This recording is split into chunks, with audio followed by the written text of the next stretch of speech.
développe, on peaufine certains lasers, certaines fibres optiques en collaboration avec des laboratoires à Polytechnique. On met tout ça ensemble pour faire un instrument qui va ensuite être utilisé à Sainte-Justine, à Boston, pour aller voir à l'intérieur du corps. C'est un champ d'expertise qu'on appelle la biophotonique, c'est-à-dire l'usage des photons pour des applications biomédicales. C'est quel en Z? C'est celui-là ici en Z? Alors la recherche ici, bien, ça se passe à tous les niveaux. Bien sûr, on a des gens qui viennent faire leur post-doctorat ici. On a même des étudiants, évidemment, au doctorat et à la maîtrise. Mais une grosse partie du laboratoire, mais ce sont les étudiants du bac qui viennent ici faire leur stage à chacune des années. Il y en a même qui viennent du cégep. Et chacun de ces étudiants-là et ces étudiantes-là participent à leur façon à créer la prochaine génération d'instruments qui serviront à avoir de l'imagerie médicale à plus haute résolution, plus rapide et pour faire des diagnostics de façon plus précoce. La transmission de connaissances au laboratoire, bien, c'est pas à sens unique. Au départ, bien sûr, on apprend aux étudiants à devenir des chercheurs, mais très vite, ce sont les étudiants qui dépassent le maître et qui deviennent finalement les experts dans leur domaine de recherche bien ciblé. T'es sûr que ça va pas un peu mieux si je vais de ce côté-ci? Je pousse ma chance, là. Okay, J'ai fait 3 stages durant mon baccalauréat et c'est vraiment ce qui m'a donné la piqûre pour l'imagerie biomédicale.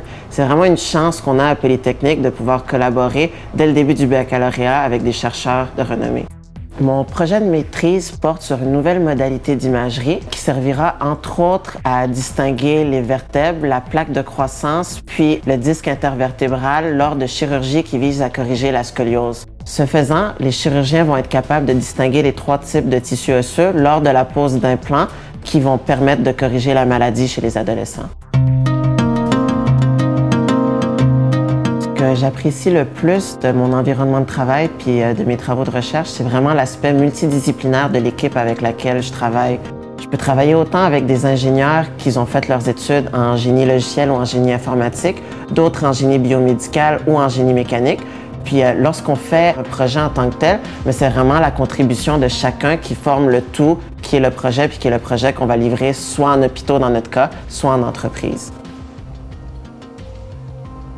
Disons que c'est direct, on a une approche directe ici. Donc quand c'est bon, on le célèbre et quand c'est pas bon, on rit. Les étudiants de Poly, les étudiants de mon laboratoire, eh bien, c'est des étudiants passionnés, c'est des étudiants talentueux, c'est des étudiants qui publient dans les meilleurs journaux scientifiques.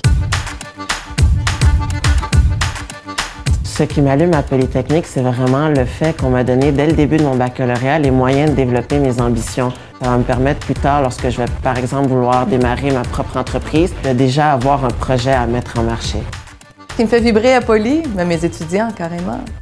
Ce qui me fait vibrer, c'est d'avoir un instrument qui change la vie d'un patient et de voir que ce sont les étudiants d'ici qui contribuent à améliorer la santé des Québécois et des Canadiens.